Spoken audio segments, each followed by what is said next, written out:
So we've got a Dunlop bag and two new Dunlop rackets here. Let's get to it.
Hallo und willkommen, it's Matthias here with the next challenge episode on my journey to finding my ultimate racket.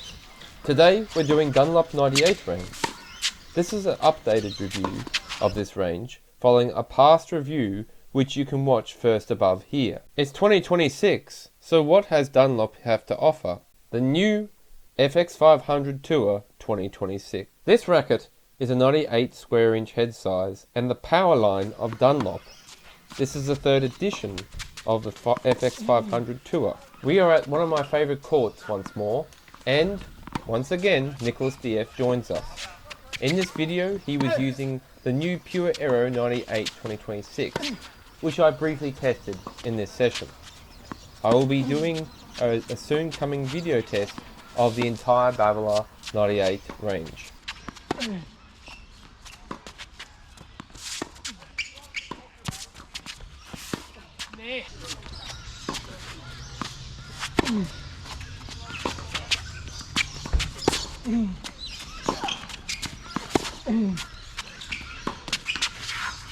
The FX 500 Tour is a power frame with some control complemented by Dunlop comfortability.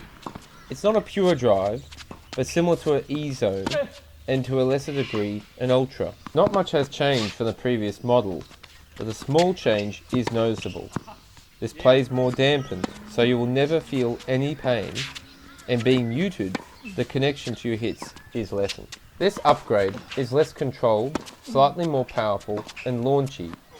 On slices, it's similar to the previous model, but again slightly more flighty. Oh my god.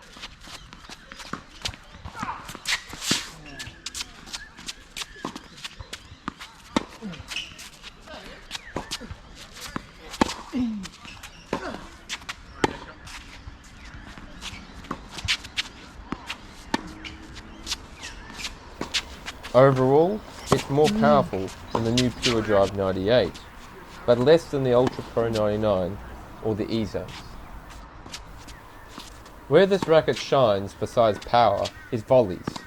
This is within the top 5 volley rackets I have ever hit with. That's good touch and placement.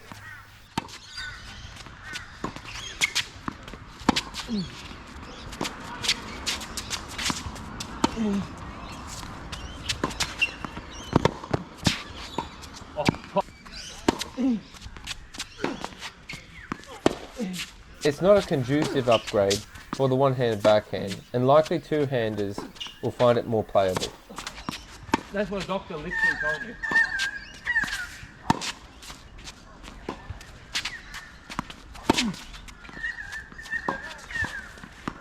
If you like cutting slices and producing precise slices, this is not the racket for you. While I don't have a great one-hand backhand yet, this is I do not possess the greatest slice out there. There is a big difference in the FX and SX slices produced to the fine slices you get with the CX.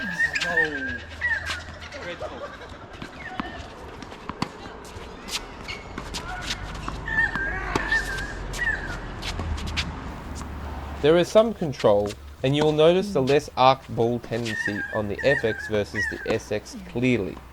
It stands in between the SX and the CX. You could consider this as a point and shoot racket, but to a lesser degree of one than the previous model, which had a more of that raw sensation. For those with sensitive arms or wrists, or fingers, depending primarily that you use a good string like Kirschbaum Proline, you won't experience any pain with this FX model. The FX yields a fast-paced ball, which lacks much penetration or heaviness, and compared to the CX, lacks a ball with an impactful force. Both the FX and SX have less force, even though they have good velocity projected.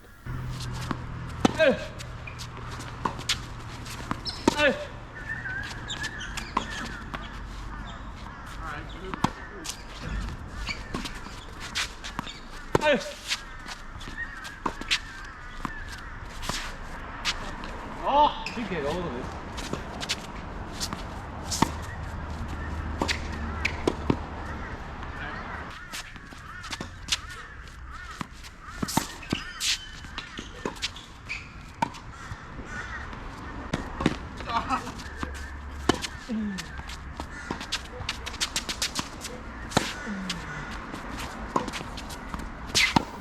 So what is the new FX about?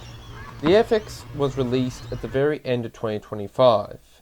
The SX was released earlier in 2025.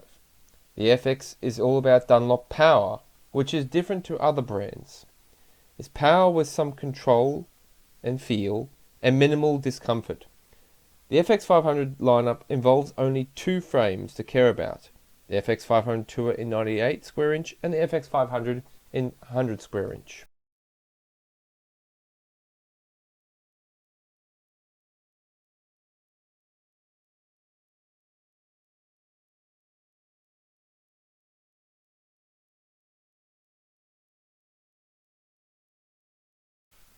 In the FX, there is 6 material technologies besides graphite. Power boost and frame geometry means a slightly new frame design. Power boost and groove means high elasticity and vibration dampening. This is achieved with a new grommet structure to increase string movement. Power wave grommets mean a minimalized difference in the grommets in the top, middle and bottom of the racket. Sonic core with Infinity by BASF is a super elastic ETPO material integrated at 10 and 2 o'clock positions in the frame. This reduces vibrations for more comfort and lower injuring risk. The new dampening material is placed in the grip. This is what the Vibro Shield is. The power grid is the spacing of the strings to increase power. So what are the new updates since the successful 2023 model? Let us start with nuance differences such as the added frame thickness on the beam and the front widths that is achieved by how the beam is shaped, and this is pronounced by how the edges finish, as we'll demonstrate. So to illustrate, we have here the previous version and we have here the current version. In the previous version you can see that this has a lot more of an indentation here.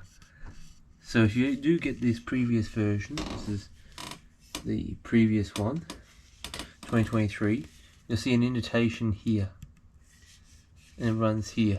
So this is a bit more of a stiffer frame. It's a bit more of a stiffer frame in this.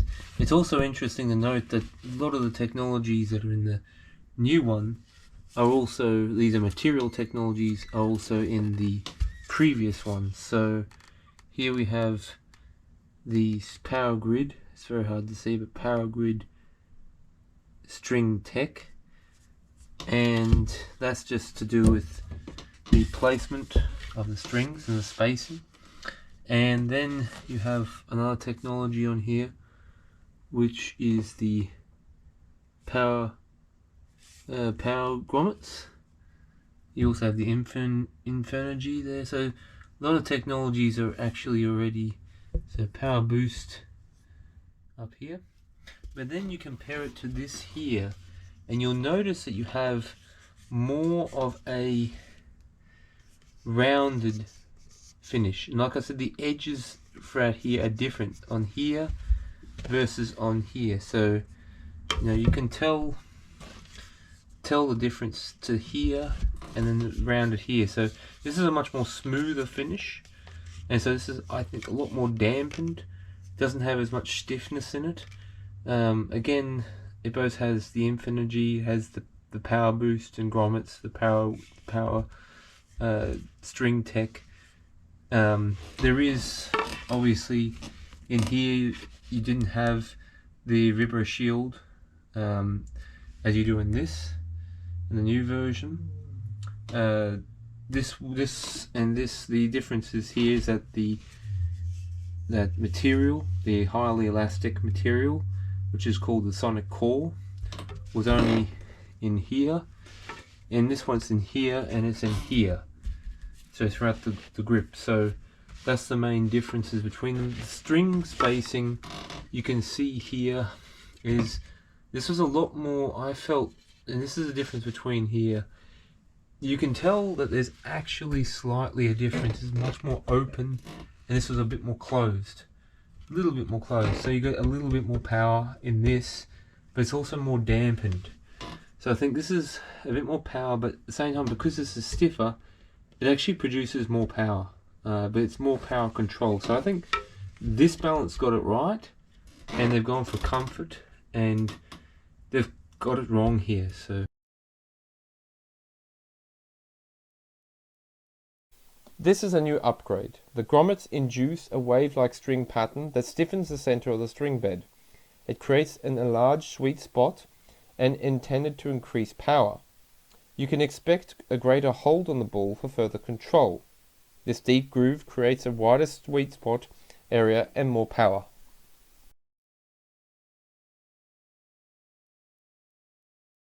The Sonic Core with Infinergy is a super elastic material.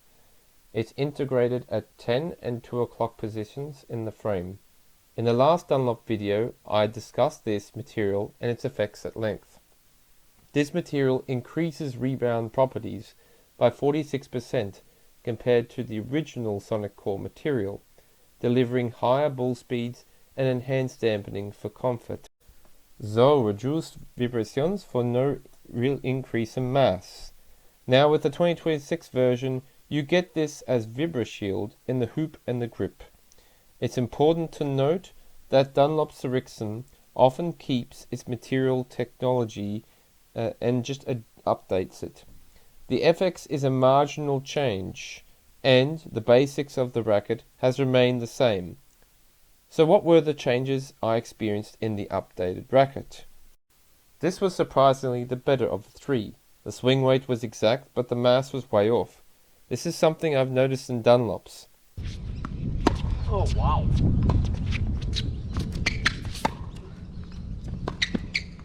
So, what did this all mean? It meant power with comfort, but less connection. Certainly maneuverable and easier to hit forehands, but the control has been lost. You can access spin, but it's more flight-like, as opposed to what you will witness later with the SX.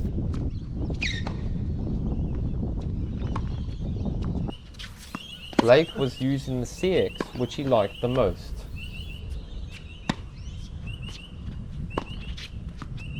Oh my god.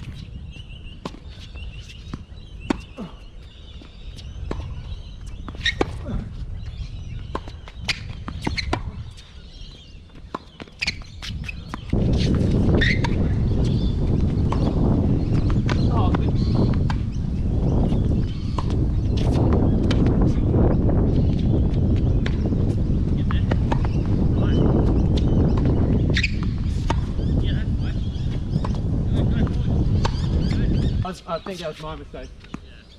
Left so much the racket.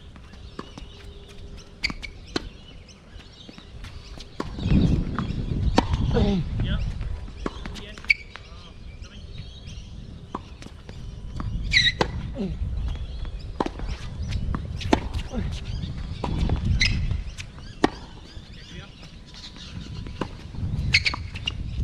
Oh.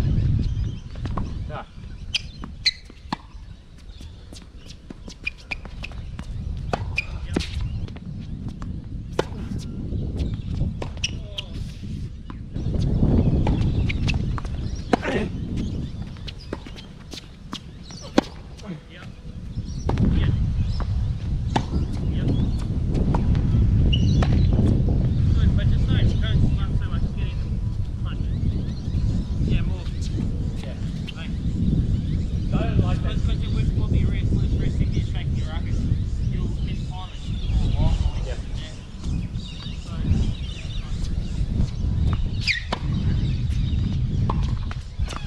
Oh.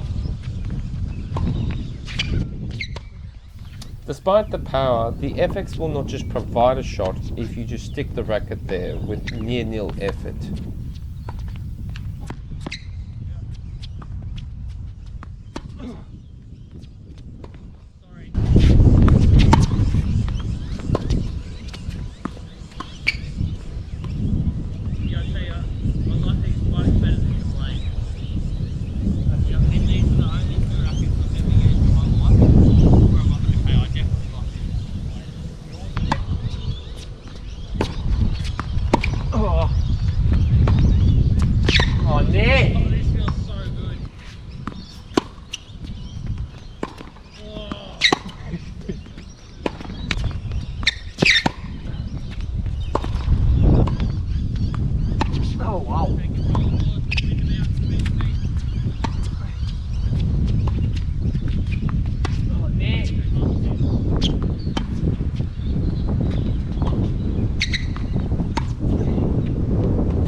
Oh no.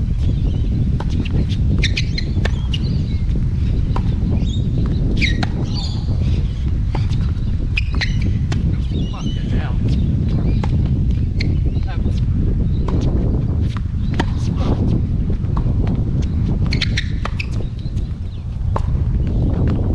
Oh, whoa.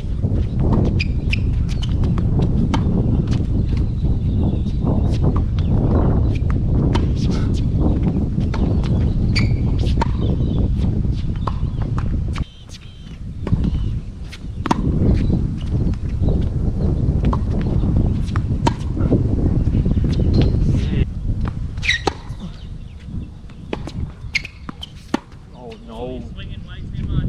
Swing rocker. Whole game.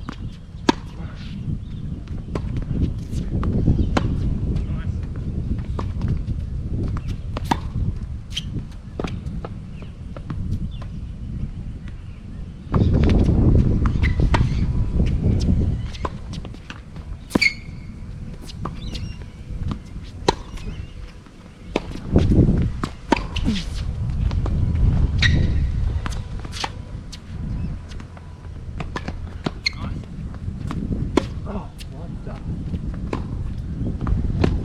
Oh, what is this?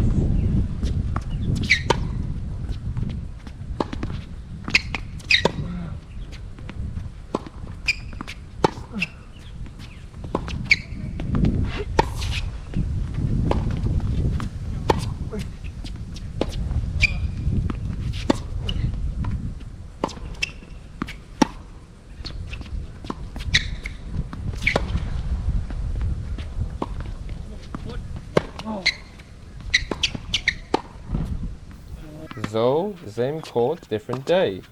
Ben makes an appearance with his 2000 Toyota Celica, a prized car of his. If you're a Celica fan, please comment below.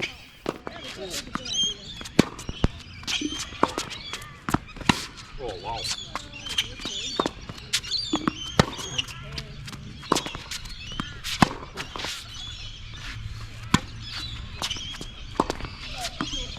Oh, yeah. This was a far better day weather concerned. It's obvious the FX produces a more linear trajectory ball.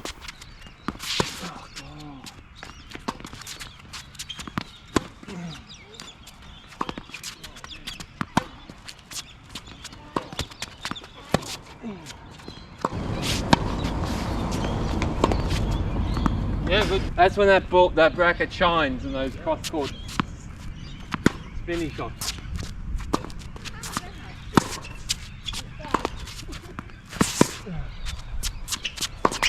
Oh, just off.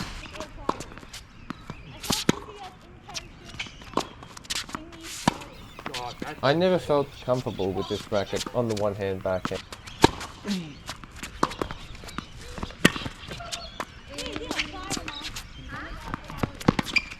well, that is simply lovely.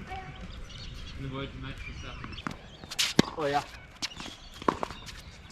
Throughout the majority of this time, we had to endure the loud screeches in the next court. Silence is golden. Oh.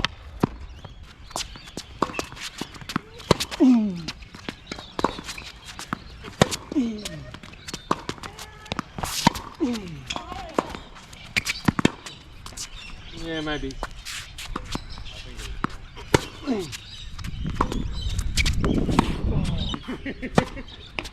Yeah, this racket's got, yeah, it's interesting. That's your least favourite, isn't it? The boy? Well, yeah. Okay. It's good on serve and forehand power, but lacks control, spin. Actually, I didn't mind the green right there. Yeah. I actually, that's my favourite racket. Yeah, I didn't mind it at all.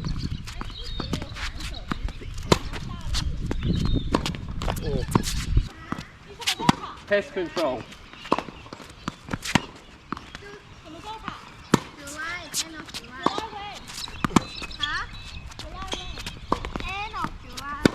Gosh.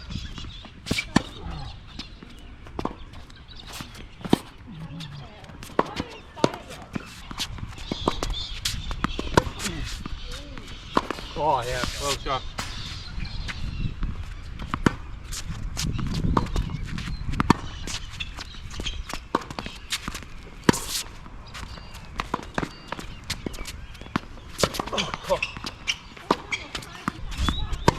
Better.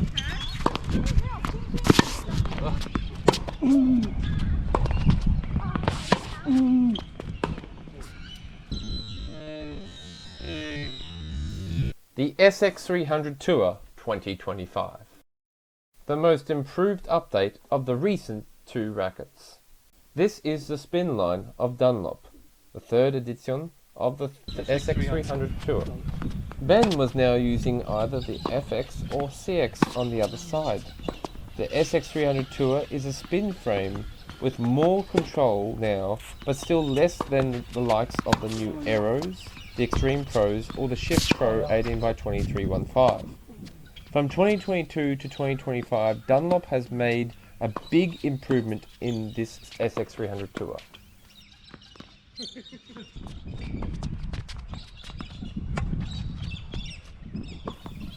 Nearly everything has improved in this frame, and as you can see, I far more enjoy this than the FX. This had better spin and was fantastic on forehands, especially when rallying. Highly maneuverable frame and the most of the three.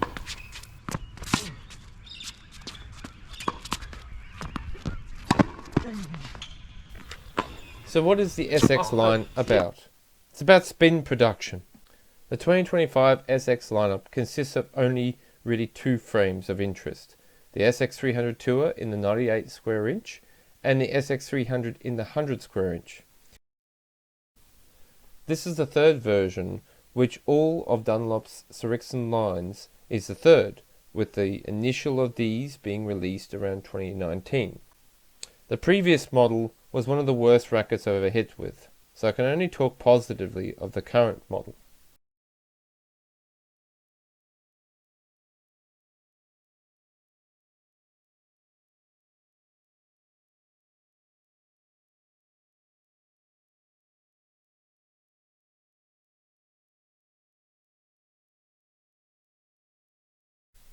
So what updates have there been since 2022?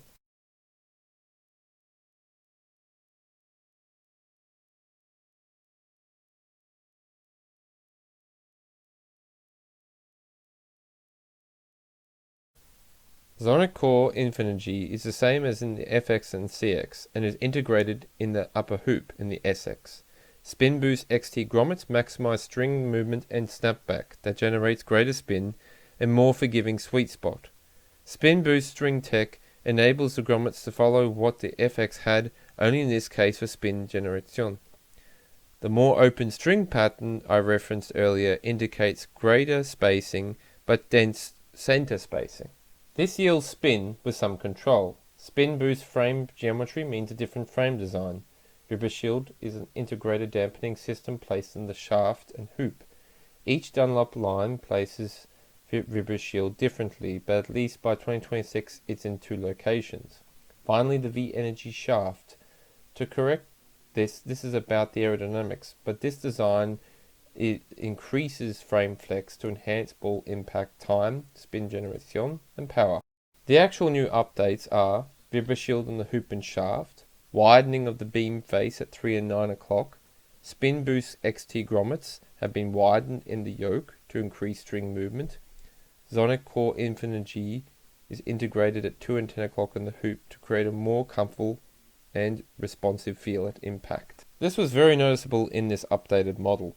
Made this racket a joy to play with, though I will note if you are hypersensitive to stiff rackets, then you should still avoid this. I notice a slight stiff feeling in my fingers, but this did not really affect me. If you are used to hitting with older babbler frames and even pure drive frames, you will recognize a similar feel of shots that some describe as mushy. However, this is far better than the near unplayable state the 2022 model was in. The width of the face has been increased by 8%, leading to a higher moment of inertia and thus a slightly more stable frame. I notice this with less torsional movement at contact.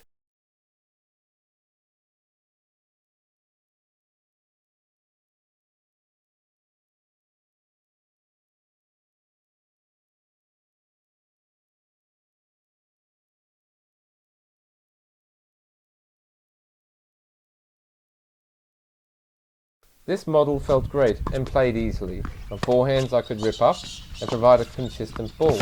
For the one-hand backhand this was not much different. This upgrade involved integrating Sonic Core in the hoop, and with Ribber Shield it was integrated into the hoop and the shaft. It felt playable with minor mass increase. Spin was easier to generate, and I hit some of my best forehands and backhands with this racket. It was mostly a good feel and is both whip-like and highly maneuverable. This is a racket you can rip up on both sides and see spin generation that rivals the Pure Aero 2023. The increased stability means you don't get the twistiness reaction I once encountered from 2022 Extremes in their stock form. The slice was a letdown, but it's not worse than the FX. In fact, I think it could be even a little better. One bonus of this was the spin angles and angle shots I could generate. Smashes were average, and nothing like the CX. Oh yeah, more like that, yeah. That's what you want. It was a confused state of affairs, however. Ground strokes felt more stable, but slices, and namely volleys, were far less controlled. Something in the upgrade has changed this racket in some cases to be more stable and less stable. This model had more power and spin. The previous version was closer to a spin control racket, but with garbage feel and average forehand.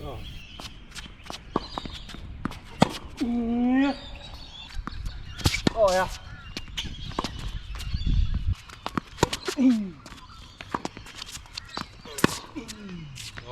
The 2022 was changed from the first version. It was lighter slightly, and most of all, the first 98 square inch SX 300 Tour. The first tour being 100 square inch and a slightly lower stiffness.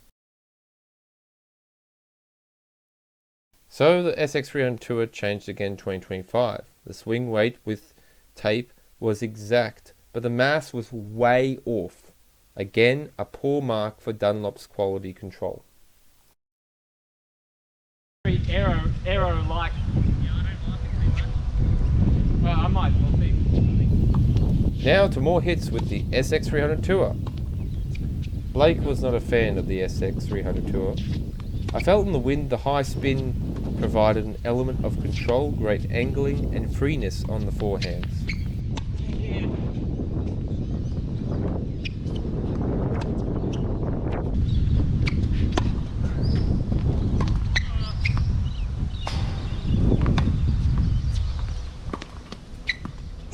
Oh wow.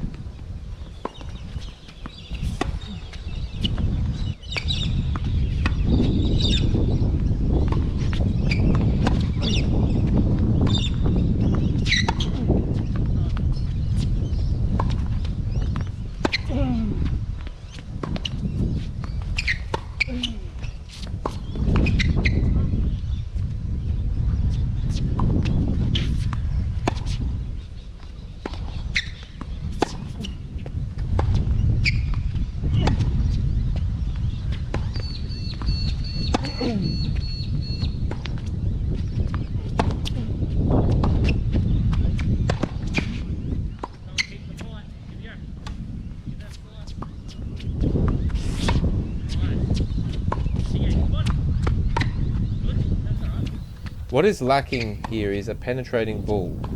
Further mass could help like this, like it helped the Extreme Tour 2022.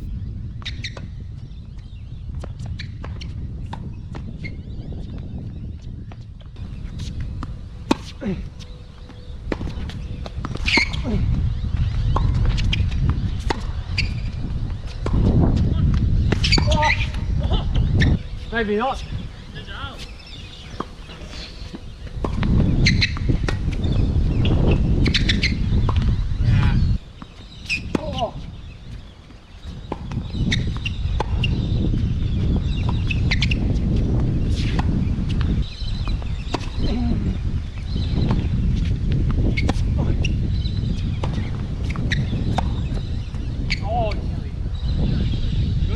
A lot of shots go in that with either the FX or CX would not. Oh wow. Yeah.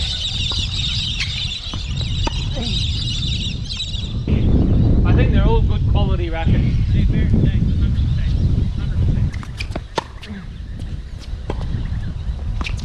Oh no.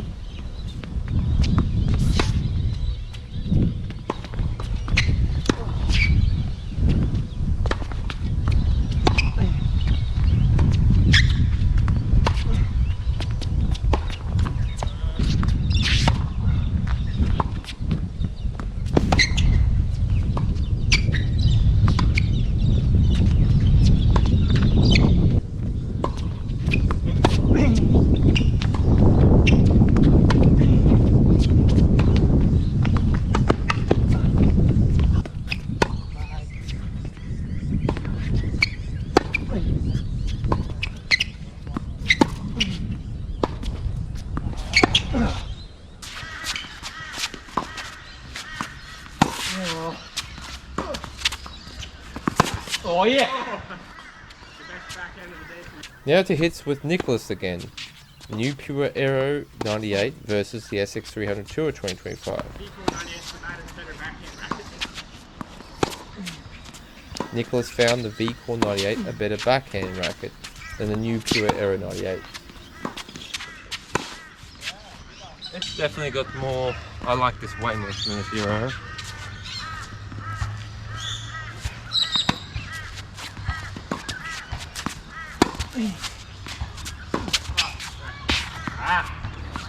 Not gonna make the baseball team. No, I was angry. I didn't catch it properly. Nice. Where this racket did not perform as well was in its stability. It was also flighty like the FX on slices. The added mass to 3 and 9 o'clock, perhaps even more in the top, would help this.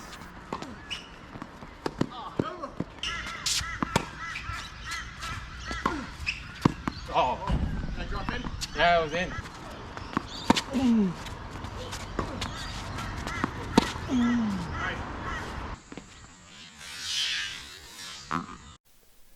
The CX 200 98 2024.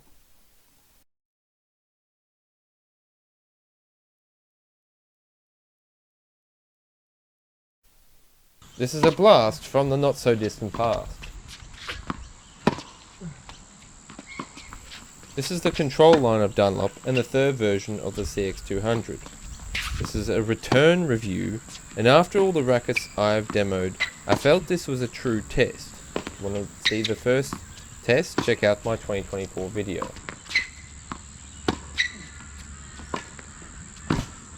So what is the CX line about? It's about control in a modern game. Power and spin controlled to what a competitive player and above seeks to implement it, with good feel and confidence to play precise and swing out. The CX lineup is most complete and diverse of the three lines. It was more diverse when the CX Plus was made, but this ceased after the first version for no reason. There is the CX200 Tours as 95 square inch, the CX200 LS, which is lightweight and thus trash. The CX400 is 100 square inch. And finally, over racket of the refocus is the CX200 98 square inch. In 2024, This frame experienced a big improvement over the dead garbage of the 2021 version. The CX line is the first of the three to receive the latest updates. So what makes up the CX200? Sonic Core is applied to 3 and 9 o'clock in the hoop to boost comfort and responsiveness. VibraShield, like in other two frames, was also applied to 3 and 9 o'clock of the hoop and in that throat area. The Power Grid string tech spaced strings to increase power and spin, but in the CX the center was even denser than the FX, which is why there is greater power in the 2024 version, but still control. Control frame geometry is the design of the racket being made to contact the ball in a more typical manner with a classical sweet spot. The concave area in the side hoop provides more flex in the frame. So this achieved control in the modern game context. This translated to hitting that enables the player to get what they want out of shots and be rewarded with a further power and spin. The characteristic is the default, the flat and precise shots with feel and touch, but if you put in rip or full strokes, you would have a heavier ball or more penetrating shot. Gone was a dead feel and lack of any help from the frame. If you want the latter of those, go with the Tours, the 95 square inch frame. What the CX200 provides is a semi-classical 98 square inch frame for the modern game. You need not concern over spraying shots, but also not concerned over lack of power or depth, and least of all feel, slice quality, or touch, where CX is the control side of an emergent section between 98 and 100 square inch that provides control and spin power. The core of this section comprises of the Head Speed Pro and Gravity Pro, Yonex Percept 100D and V-Core 100D, and to some degree the rebranded Steam 99 and 100s, known as the Ultra 99 Pro or Blade 100 Pro.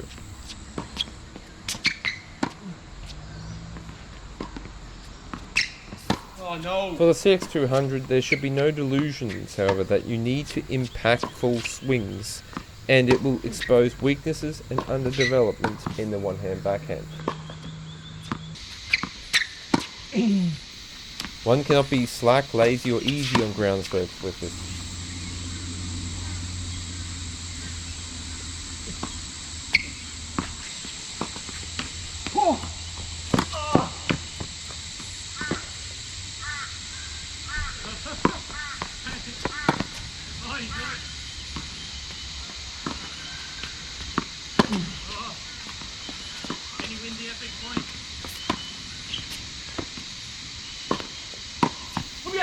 Great on volleys, but better on smashes than volleys compared to the FX.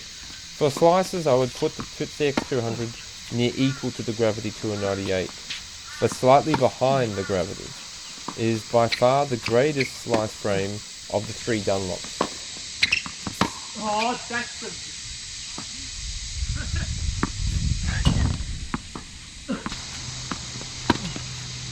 This session was a testing one, where I did practice on the one-hand backhand topspin, slices, and an interchange of both. One-handers need an incredible topspin backhand and a variety of good backhands, both in rally and offense, and as much a good or better slice. If slicing is a big part of your backhand side, this is a racket to seriously consider. One thing this racket does well is it gives you like blocking ability. Not as much rip or access as spin, but this is not a spin line. Now I would use a string like Dunlop Explosive Spin for future tests to see how it compares to Kirschbaum Pro Line 2. What I like about this racket is that it's control, but it gives you a bit of spin and a bit of power, but a bit of forgiveness, but it's all control. There isn't, it's kind of predictable in a way. You get what you put in with this, but you're getting the worst deal out of it, I think.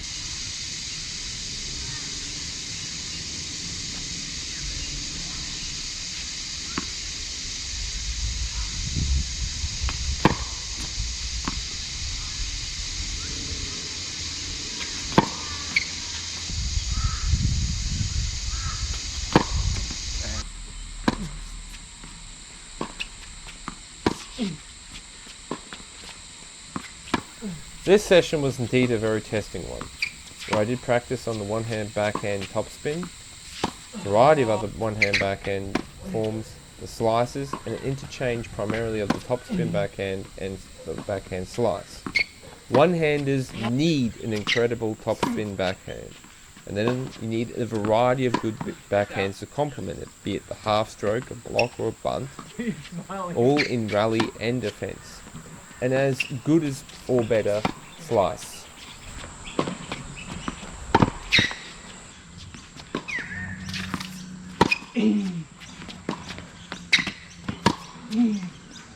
Oh.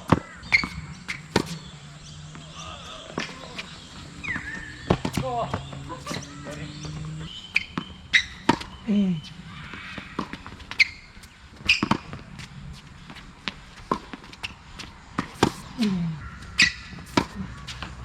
Jeden Seid, jeden Mal.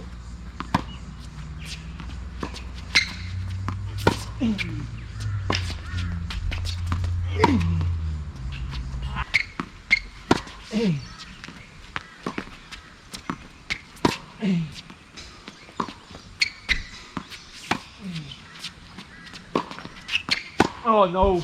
Yeah. That's good though. Good neat.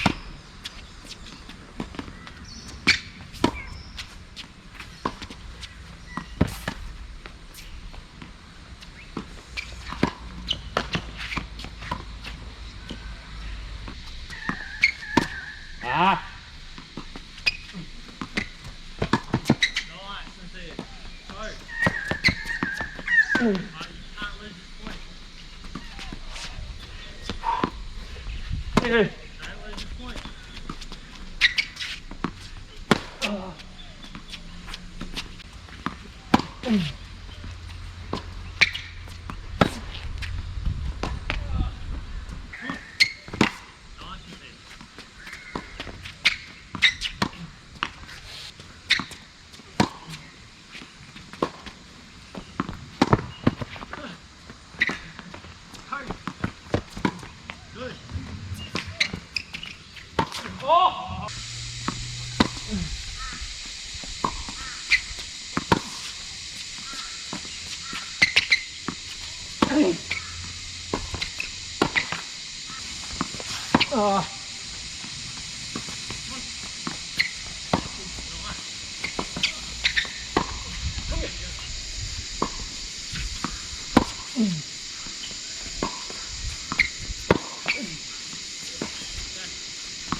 It's just so much control feel with this.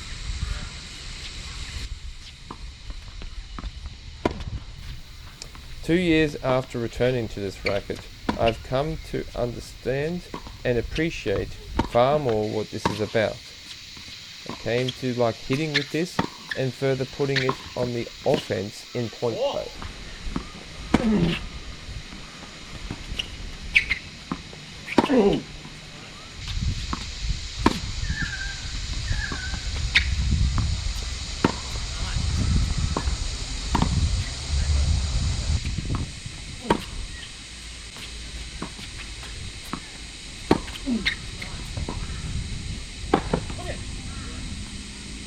From 2021 to 2024, there were big updates. Effectively, I could use this, whilst the 2021 version I could not. So, from one Dunlop to another, what changed? What did not change again, and worsened on this second time round, was the very poor quality control. At way below playable swing weight and mass, how can I actually even do a proper test? Even at swing weight, it's not enough. CX200. The CX200 retest continues.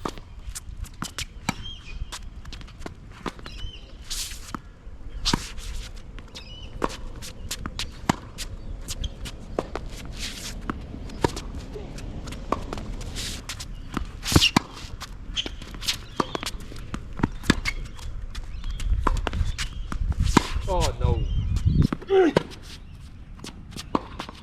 Yeah. Oh my god.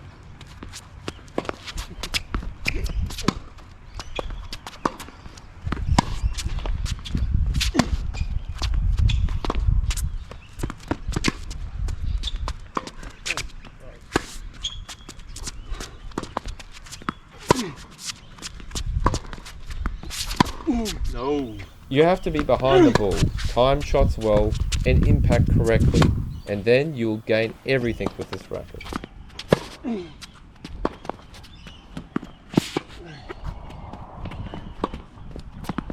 Oh no.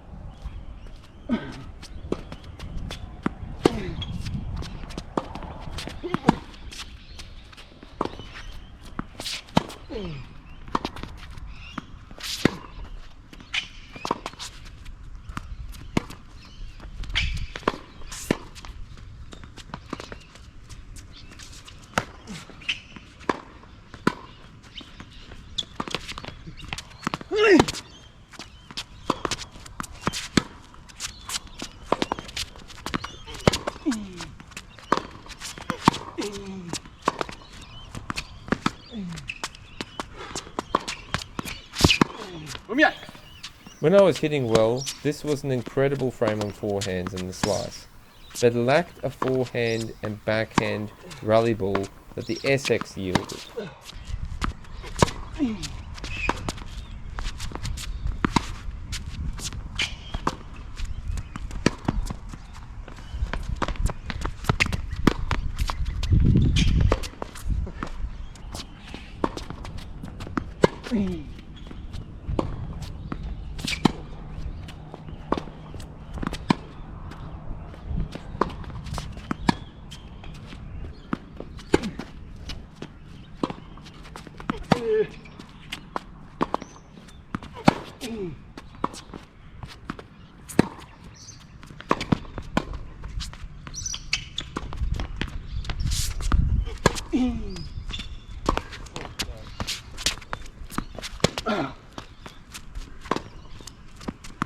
Oh, that's horrible, sorry. There you go.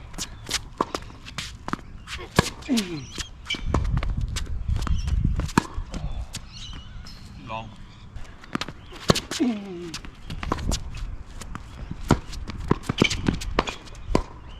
Oh, nearly. Yeah.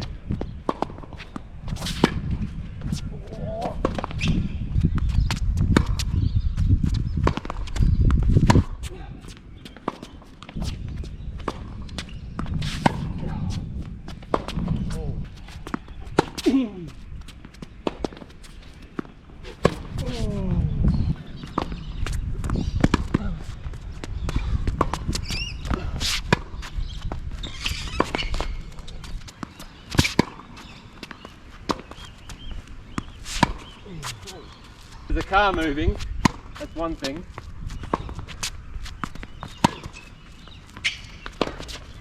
Oh,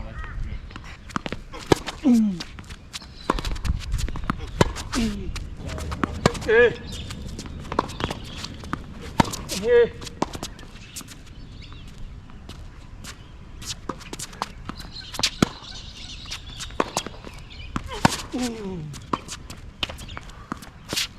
Yeah.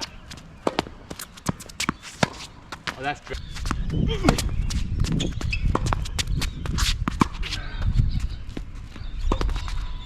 Oh yeah.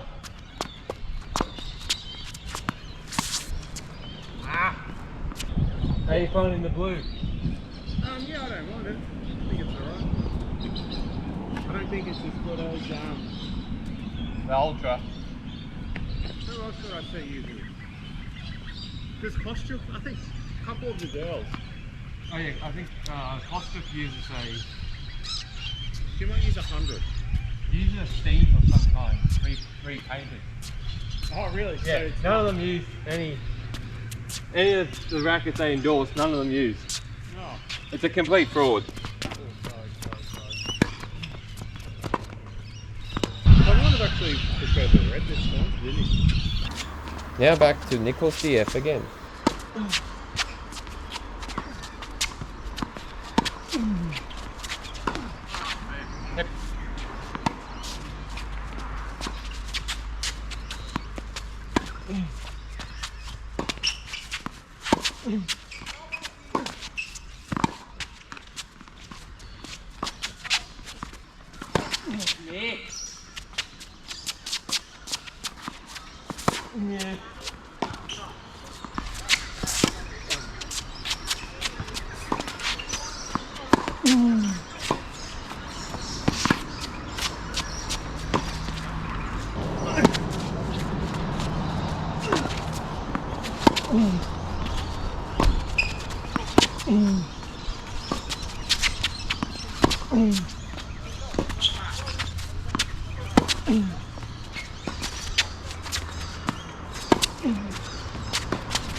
Wow.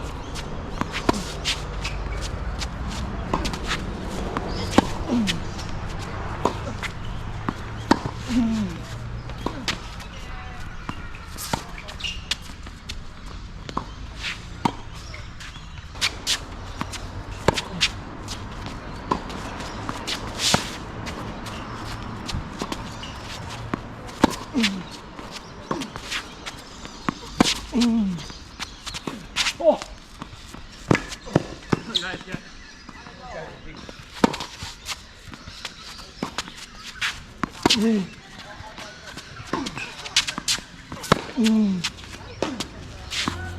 Oh, there we go.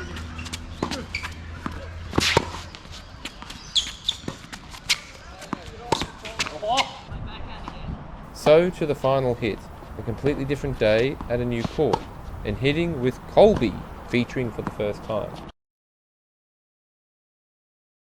Colby is a developing player who uses the E-zones.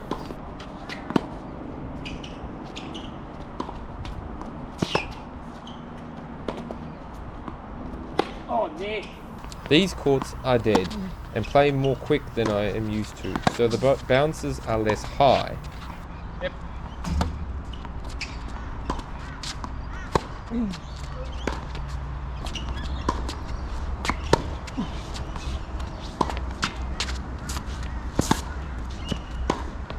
Approaching shot, you better put it away.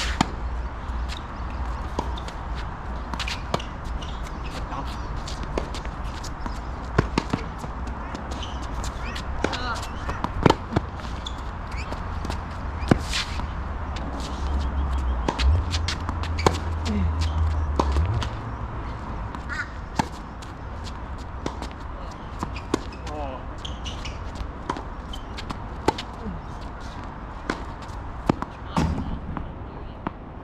It's a bit past the hat, that one. So in this session, we worked on a few drills. Firstly, we tried to hit a single cone. Oh, God. I cannot emphasize not only the importance of deep hitting, but how this very drill intensifies one's focus. My focus was greatly improved. One's focus determines one's reality. Nice.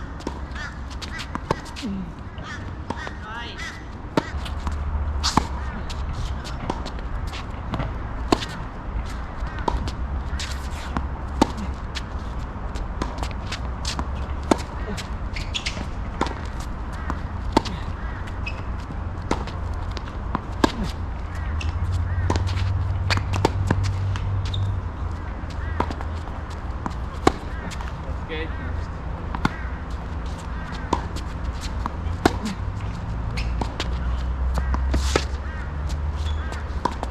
Yeah.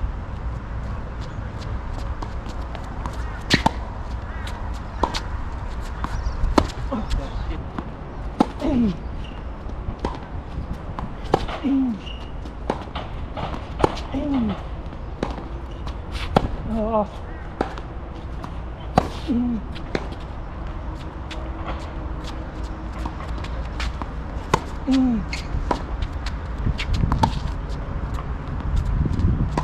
Nice.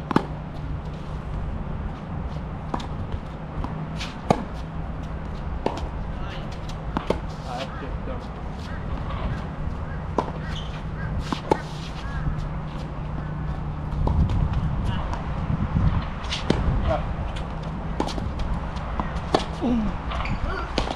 I like to train when the battle is. The battle is here.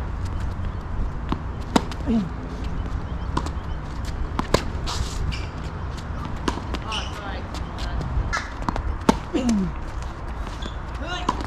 Okay, nice.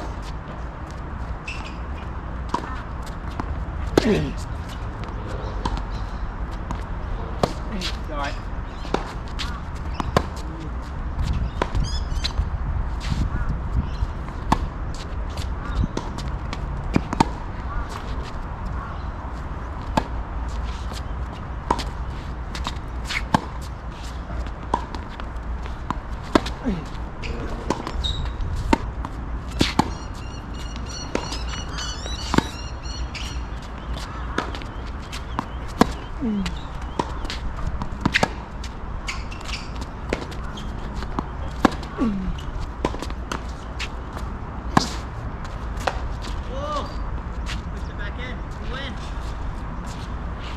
1-0. 1-0. And no, I barely watch the shit cup, though I do like the Norwegian team, who are punching well above their weight against the all imports assortments that claim they are European but are the complete opposite.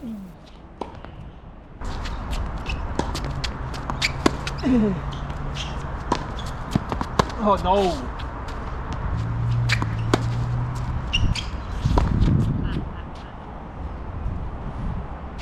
I don't know what hand is normally.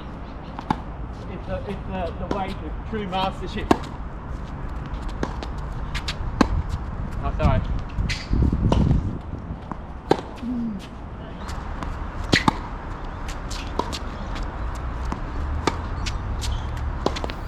Now my favourite cross-court drill, forehands. Volleyball.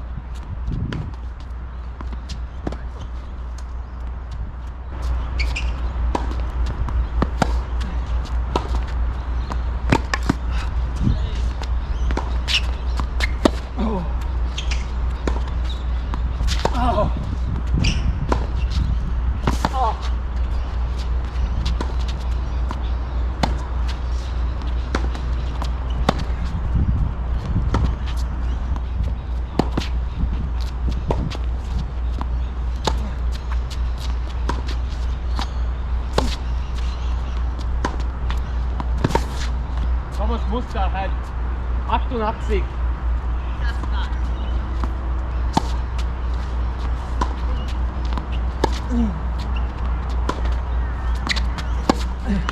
Kind of like living. Yeah.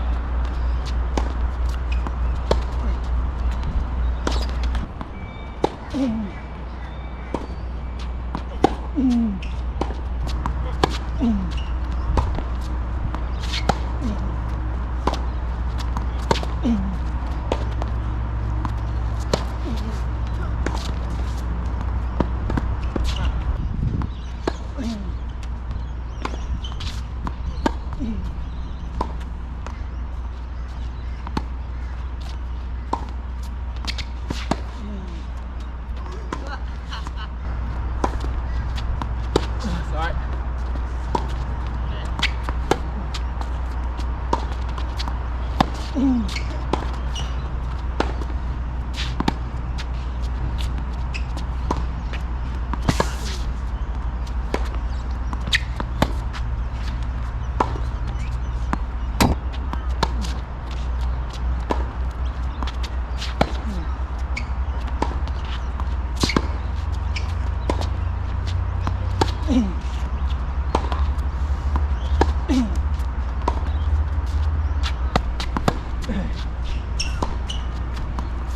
Oh yeah.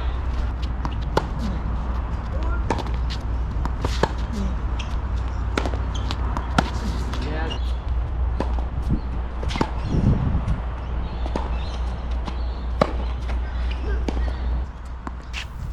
Now the hardest drill, but the most needed cross-court, topspin and backhands.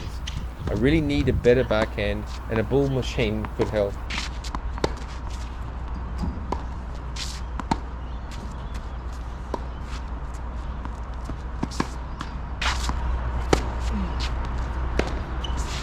Dad.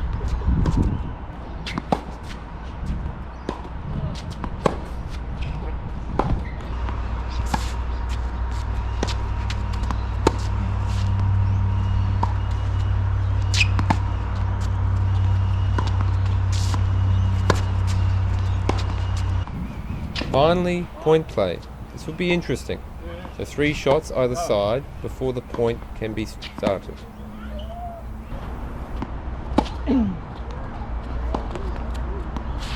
Oh no. No. Ah.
Oh, well in, 7-off.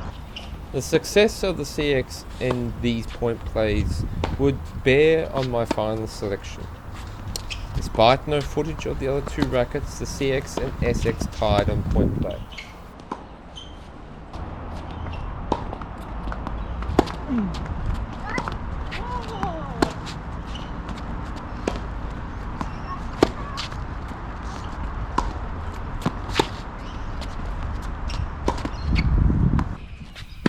Now Netplay with Ben, alternating rackets. I start with the FX. The weird thing is this is actually a good volley racket. No, it actually is. That's the only thing.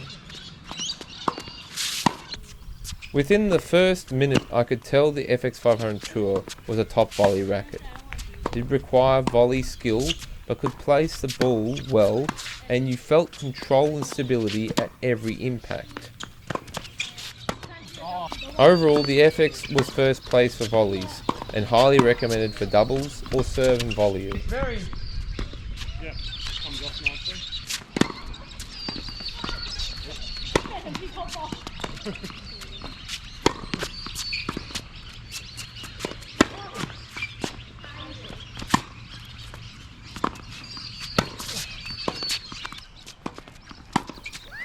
And yes, the next quarter over was highly annoying. Okay, so we're going to get some volleys with Mr. Ben.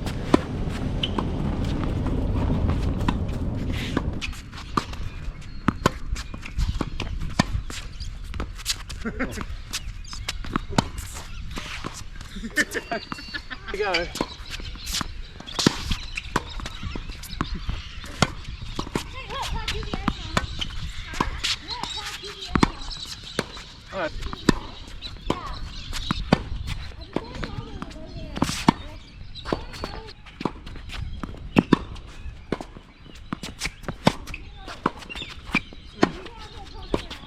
Bowling with SX. The SX was the complete opposite, but in an odd way one could adapt the racket to net play. What was immediately obvious is that on slow incoming balls, if you approach volleys with caress or lighter touch, you are met with a hollow feel, sound and poor outcome. It was very slightly jarring, but most of all, I had nil confidence in volleying with this. To volley with this, just stick the racket out and the response and stability of the frame would output something. You couldn't totally control it and it felt subpar at the net. This was the only time the previous 2022 model outperformed this model. Oh, philosopher. Now Ben tried the FX on volleys and I hit from near the baseline with the SX. This worked best for both of us. He's actually a real guy. He.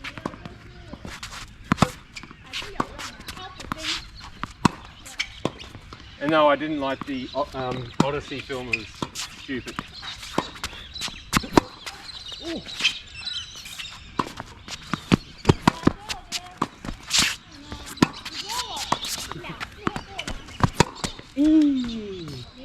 That is why this racket is the way to go. Oh, good one.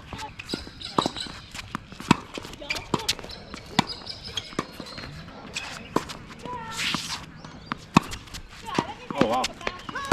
Oh no, that's alright. Oh, he's still going. Okay.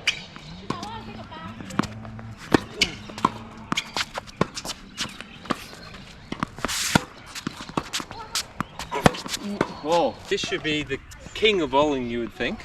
It's got a stable structure, very controlled frame. Let's see how it goes. Well, that was the whole idea. I don't want to. So the CX200 at the net. This was stable, directable, controllable, and similar to the FX. It's less maneuverable than the FX, but I liked it more in smashes and it reflected incoming fast shots precisely.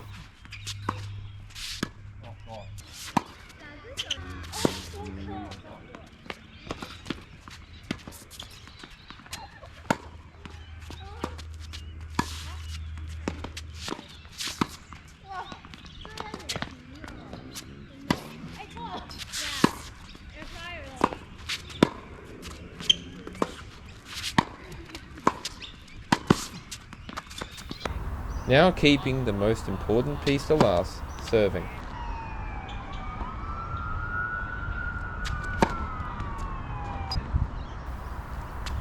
This was again where the true nature of each racket came out.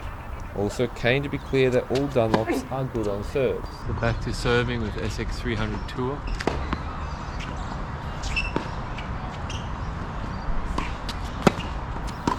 The SX 300 Tour had not lost its quality on serves, and if anything felt better on kick serves. Precise in some ways, there isn't a really big letdown on power.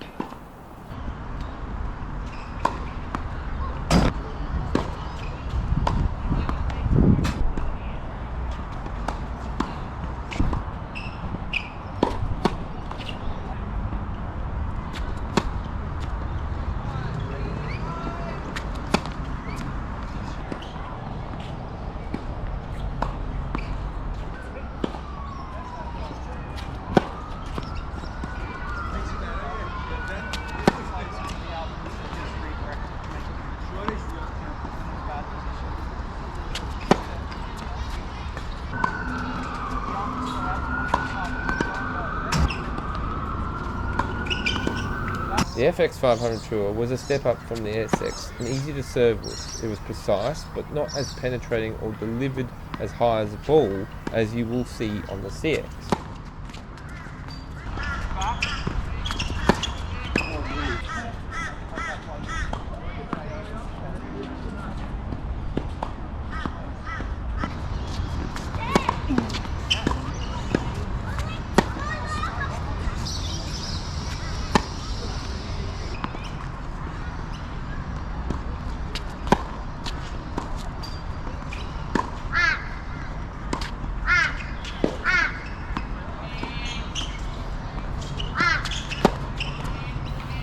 The CX200 was number one on flat serves, did very well on slice serves, and did not do so badly on kicks.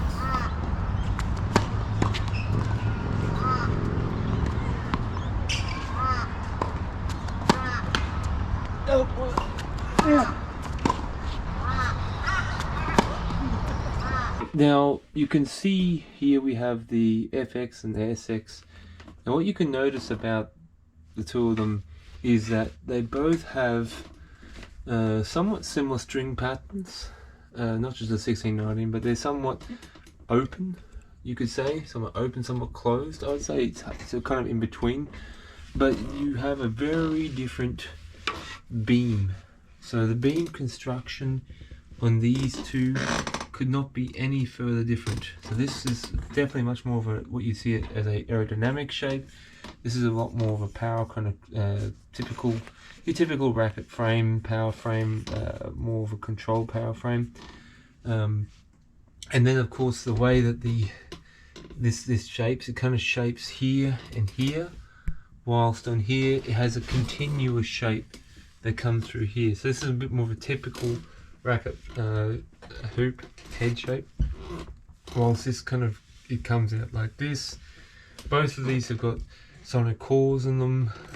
One thing that I do like about the new SX is they got the Vibra shield in here, so the so that elastic material here in the grip, and they also put it up in 3 and 9.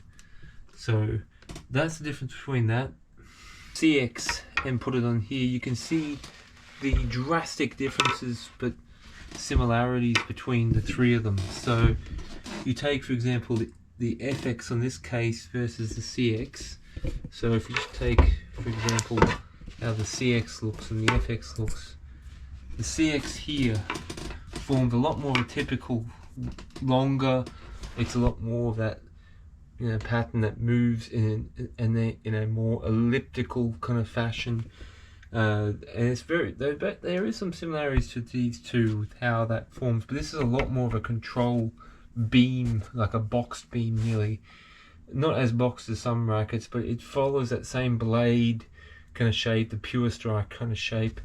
And then if you were to compare line to the CX line, you can see there's no comparisons at all. These two play very different and this is based upon the geometry and the spacing is a lot more of a denser spacing on the 1619. So you can have 1619s that are both open and closed, or slightly bit more open, slightly bit more closed. But here again, both of these have vibra shield. The CXs are where the technology begins. Then it goes over to the SX, and it goes over to the FX. And so this is what started it, and you can see how different these two are when it comes to how these widen here, and then how this is more elliptical here. So there's something to take note. So here we have two different beams. So you have the SX beam, and you can see straight away by the way the V energy shaft works, it definitely cuts, it's built to cut through the air. It's on both sides, and it's a lot more aerodynamic. You're going to get obviously a lot more quickness. It's more of a whippier racket. This one is designed to induce heavy spin mechanically and by its path. Now if you see then the CX 200, this is a typical control beam, a bit more thinner. It's about 21.5, a lot more thinner. There's no cutting through the air as quick with this. It's probably the least maneuverable of the frames, although it's not that badly maneuverable, and you can tell it's a bit more of a box beam.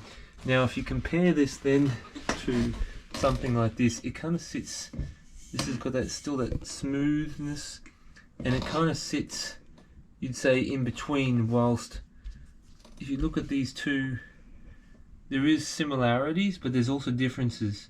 You can see this is more of a rectangular beam, more like that kind of that shape, whilst this is a bit more of a smoother rounded shape. So I would say, if I was going to recommend, this is the three obvious things from here, is that if you're a control based player looking for a bit more spin, a bit more power, try the CX. If you are someone who's good at doubles or likes doubles, wants just two-hander kind of power play, but likes the comfort in their rackets, go the FX. If you want a racket that is like the FX but more of a stiffer, more connected feel, go the previous FX. I wouldn't bother with the previous version of the SX, but this version is very good of the SX. I would rate this for one-handers, two-handers. I think this competes very well, if not does better than the current Aero. It does way better than the current Aero 98, and competes with the previous Aero. If you're someone who's looking for spin, plays singles from the baseline, kick serve, plays on clay, outdoor courts, go with the SX. Doubles not so great. Doubles is good for both of these ones, but not good for this. Not a very good volley racket. Just it's kind of, you just stick it there and it goes. Whilst this you can nicely maneuver the ball, and this is very stable. So that's my thoughts on those three. From this segment, while there is some points one can get from pro player setups and selections, what must be remembered is that neither me or likely you are a top 100 pro player. Also, these top pro players that generally endorse these frames, or seen pretending to use them, do not generally mimic the pros, or let alone their selection of rackets before them. Each player has unique attributes, deficiencies, goals, and game styles. As such, you should pick the racket that's based on what suits you ultimately, and not what suits someone else. Take note of the developments and of course the technological edges, but ignore what does not work for you. These are the following pros endorsing the FX line. Jack Draper is seen with FX, but he does not use it. Should be noted that this is common with the pros. He uses an older Revo 3.0F racket. Heavier, higher swing weight, and 70 RA stiffness. Draper is a top player with big wins.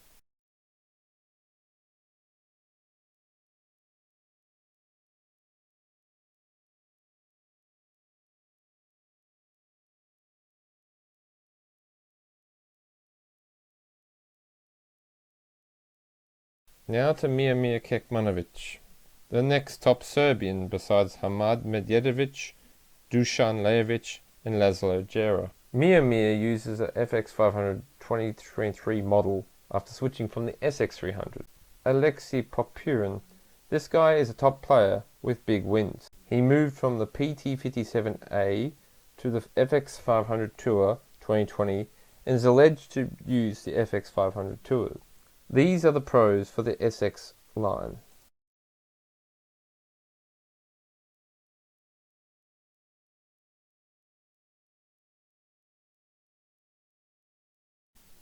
Valio being the most successful currently.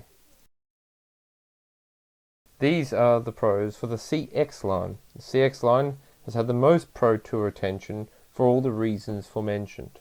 Jensen Brooksby moved from either a H22 Pro Stock or the Blade Pro Stock, with tennis forums stating that he went from the Blade Pro Stock. I've hit with this before in the version 9, but it was not for me. The Blade Pro will feature in an upcoming video in the 1619 pattern.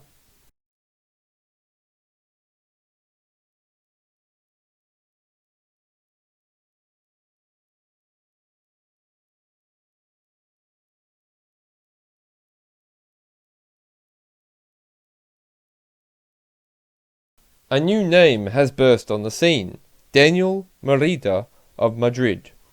Merida has long used CX200s, and this is the line's new success, with a win at the UMAG 250 title that Alcaraz first took at this incredible Croatian tournament.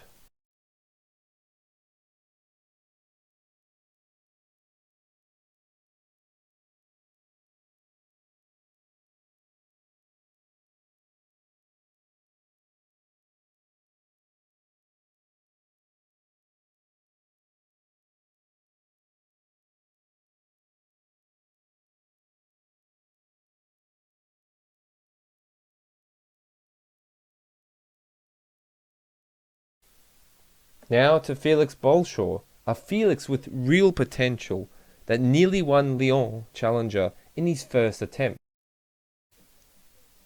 He's a player to watch and top 50 material in the making. Finally, Luna Maria Canali, who is literally giving the one-hand backhand a future on the WTA. So, where does each racket sit in Dunlop's control, swing, speed, power axis? The CX and SX reviewed are more control than power. The FX reviewed is more power than control. So, at last we are at the concluding phase of the review. And as usual in life, we have a wall to meet us and get past. For those wondering, this is not a geometrical puzzle. It's the idiot's latest money grab for the pickle shits.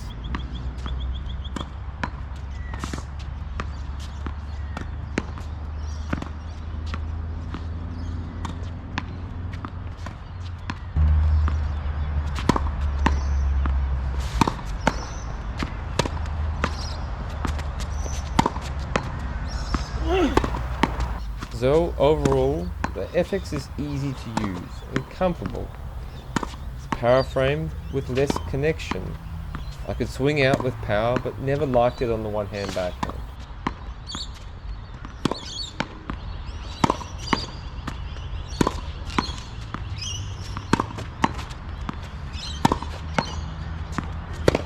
So, concluding thoughts about the FX500 Tour. It's a great racket on the forehand. Backhand's playable, a little bit cumbersome.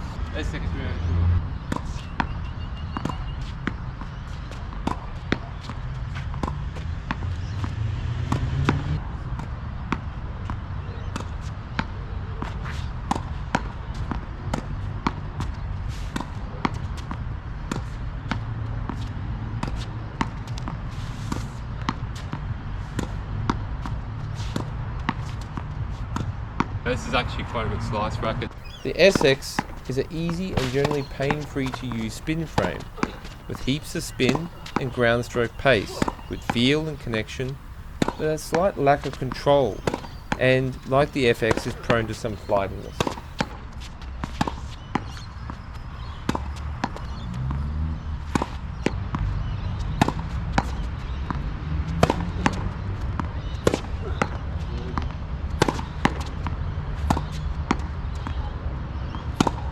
So definitely nearly as good as Racket on the forehand.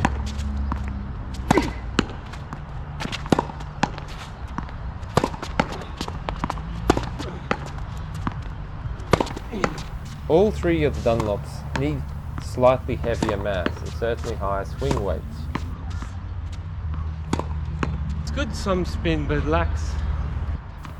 I cannot restate how I liked the ground strokes on the SX. It was also not subpar in slices, but again it's the mass and nature of a spin frame to be not the greatest in slices. CX 200. With the CX 200, this was a deeper dive into the experience, and I feel this is something in the so-called racket review world is lacking.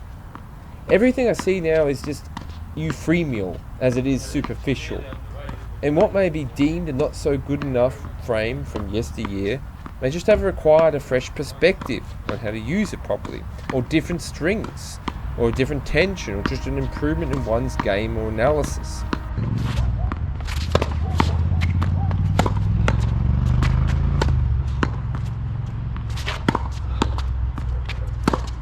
Got a lot of drive in this racket. I think it's the most stable of them all. Generally, I try to deeply analyse a racket and see if it truly does or does not work for me. On this second take, the CX does tick a lot of the boxes.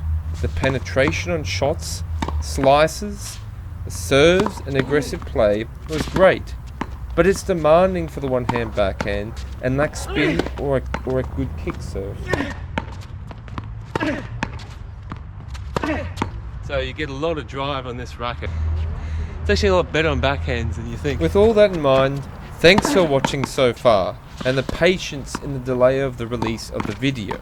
This will be the last of the Dunlop 98 reviews, though not the last of Dunlop reviews, with a 100 square inch shorter video to come into the future. This has all been interesting. On that note, let's go to that assessment.